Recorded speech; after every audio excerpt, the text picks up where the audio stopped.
तो hello students, आज हम लोग नेक्स्ट टॉपिक स्टडी करेंगे जो कि है प्रेगनेंसी एंड एम्ब्रियोनिक डेवलपमेंट, है ना। तो इससे पहले हम लोग ने क्लास में पढ़ा था दैट फर्टिलाइजेशन हो गया है ना। तो आफ्टर फर्टिलाइजेशन जो जाइगोट का फॉर्मेशन हो रहा है, अब उसमें डिवीजन होना है, right.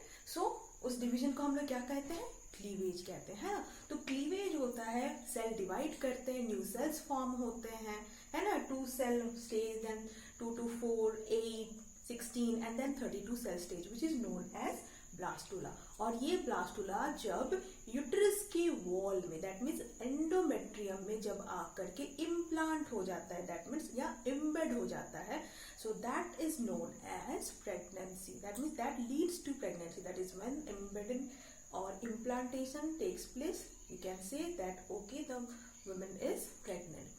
So it says when blastocyst or blastula becomes embedded or implanted in the uterine endometrium, this leads to pregnancy, है ना। तो हमने स्टडी किया दैट यूट्रस के वॉल पे तो एम्बेडिंग हो जा रहा है, लेकिन ये हो कैसे रहा है? What happens there?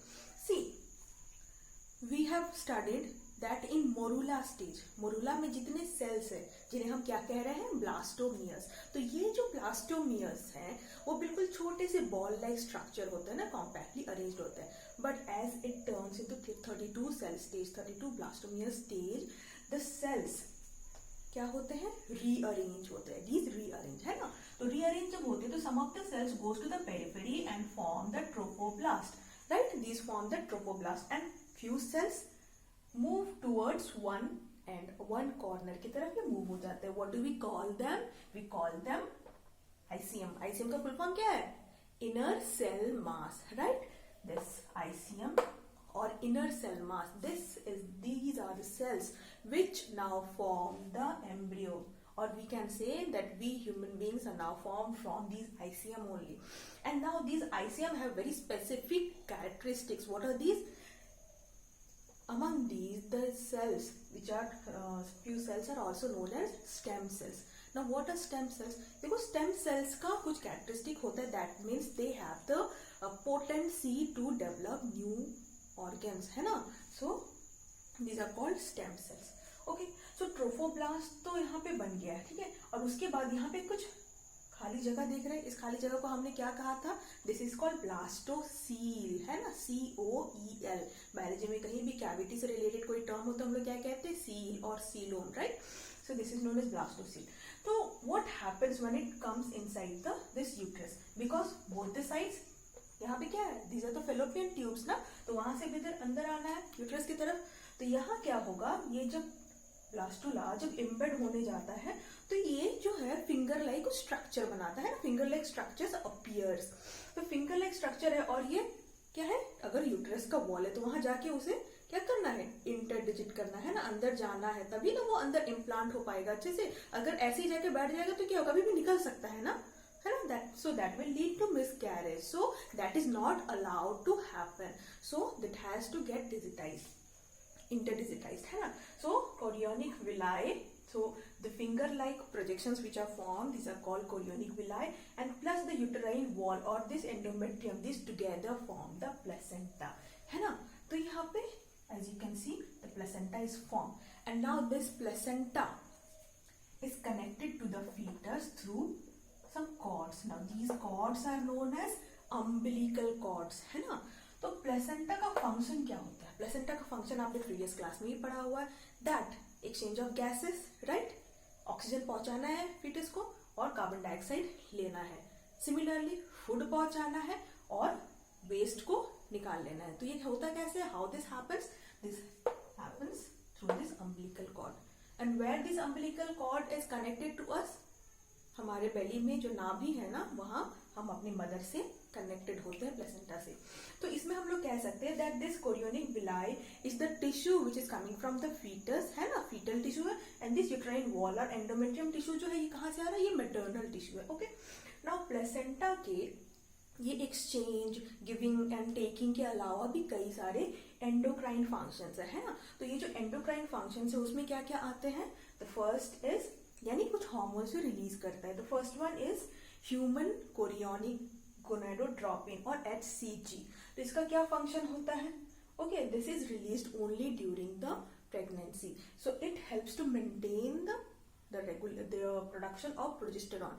पहले तो कॉर्पस ल्यूटियम को रेगुलेट करता है, उसे स्टिमुलेट करता है कि वो रिलीज करता रहे, बट लेटर ऑन वो कॉर्पस ल्यूटियम अब वो फंक्शन फर्दर नहीं करता है, तो सारा फंक्शन टेक ओवर कर लेता है कौन, ये प्लेसेंटा, है ना.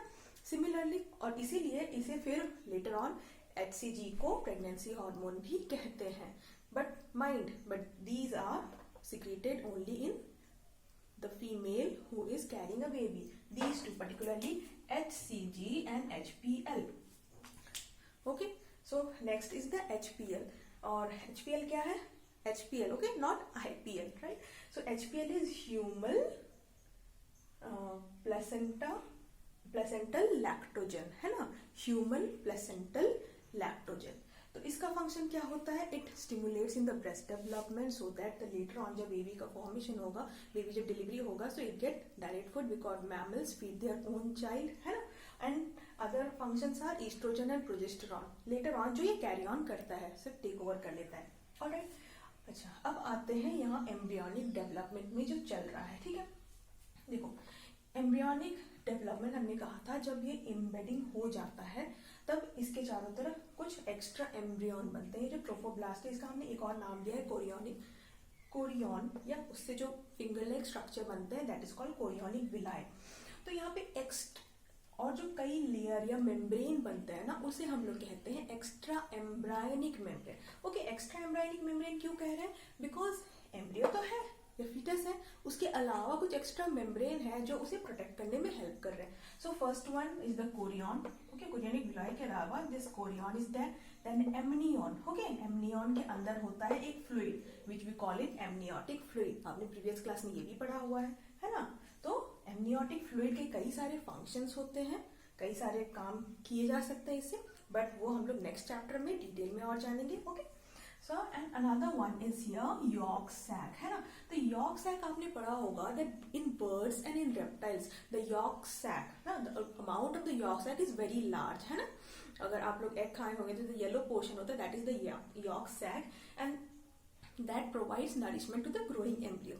Similarly in this case yolk sac तो present है but it is very small because यहाँ क्या हो रहा है, यहाँ पे बेबी को तो डायरेक्ट नरिशमेंट मदर से मिल रहा है, so it is very small.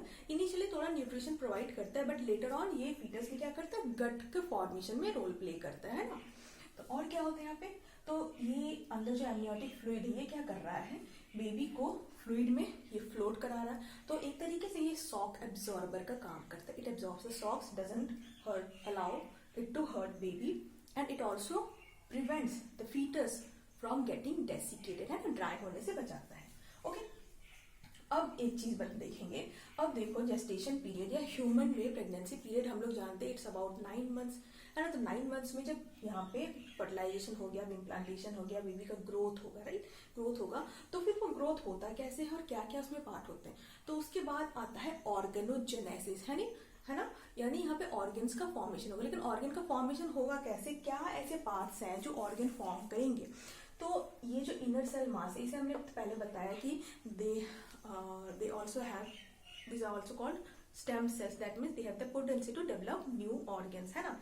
तो ये जो इनर सेल मास है ये लेटर ऑन डिफरेंशिएट हो जाते हैं ना. डिफरेंशिएट हो करके 3 different types of germ layers बनाते हैं, right. 3 different types of germ layers. So the one which goes towards the outside, बाहर की तरफ जो बनता है that is called ectoderm, okay, and the inner germ layer, okay, जो अंदर की तरफ जो बन रहा है that we are calling it endoderm, and इनके बीच में जो बन रहा है that is called mesoderm. alright, तो ये 3 जर्म लेयर बनते हैं और यही तीनों जर्म लेयर बन के हमारे बॉडी के सारे ऑर्गन, सारे पार्ट्स बनाते हैं. फॉर एग्जाम्पल दिस एक्टोडर्म, हमारे नर्वस सिस्टम, हमारे आई, कॉर्निया, ये सभी हमारे एक्टोडर्म बनाते हैं. एंडोडर्म इनर गट और रेस्पिरेटरी ट्रैक्ट एंडोडर्म का बनता है. मेसोडर्म मसल्स बनाते हैं, देन कनेक्टिव टिश्यू बनाते हैं, है ना. तो formation of organ is also known as organogenesis where your body organs are formed. ठीक है, और यहाँ पे इस फिगर में एक और चीज देखेंगे. यूट्रस में देखो ये तो इंटैक्ट है, नीचे क्या है, म्यूकस प्लग है, यहाँ सर्विक्स की तरफ जा रहा है. तो म्यूकस प्लग क्यों होता है, so that it doesn't allow easily to flow it out, है ना. प्रोटेक्शन जरूरी है, so that is why we are doing it. Okay, so क्या क्या हमने यहाँ पे जाना है सी प्लेसेंटा के फंक्शन है, कोरियोनिक विलाय है, there are its endocrine function, then other functions like exchange of gases, providing nourishment and removal of waste. Alright, ठीक है.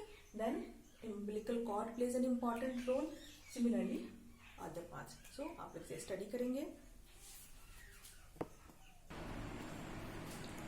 ओके चिल्ड्रन, कई बार आप लोगों को कंफ्यूजन होता है कि कौन से स्टेज पे हम zygote, morula, blastula, embryo, foetus ये सब कहना है ना. तो एक जनरल सा पिक्चर मैंने बनाया है, ग्राफिकल है, जो कि आप इजीली देख सकते हैं और समझ सकते हैं. तो देखिए, जस्ट आफ्टर फर्टिलाइजेशन जब दो हैप्लॉइड गैमेट्स फ्यूज होते हैं तब वो एक वन सेल डिप्लॉइड सेल बनाता है जिसे हम लोग कहते हैं जाइगोट. ओके, अब इस जाइगोट में डिवीजन होता है, दैट मीन्स 1 से 2, 4, 8 to 16. तो 8 to 16 सेल स्टेज को हम लोग मोरूला कहते हैं, जो मलबरी लाइक होता है, बॉल लाइक स्ट्रक्चर होता है. ठीक है, और उसके बाद फिर जब नेक्स्ट टाइम डिवीजन होता है that is called 32 cell stage. इसमें एक एक सेल को हम लोग ब्लास्टोमियस कहते हैं. ठीक है, तो 32 सेल स्टेज बनता है, इसे हम लोग कहते हैं ब्लास्टुला. और ब्लास्टुला स्टेज में ही क्या होता है, इम्प्लांटेशन होता है. राइट, ब्लास्टुला स्टेज में इम्प्लांटेशन होता है. और इसके बाद ये सभी कब तक हो जा रहा है कंप्लीट आपका, अबाउट कितने दिनों में हो जा रहा है.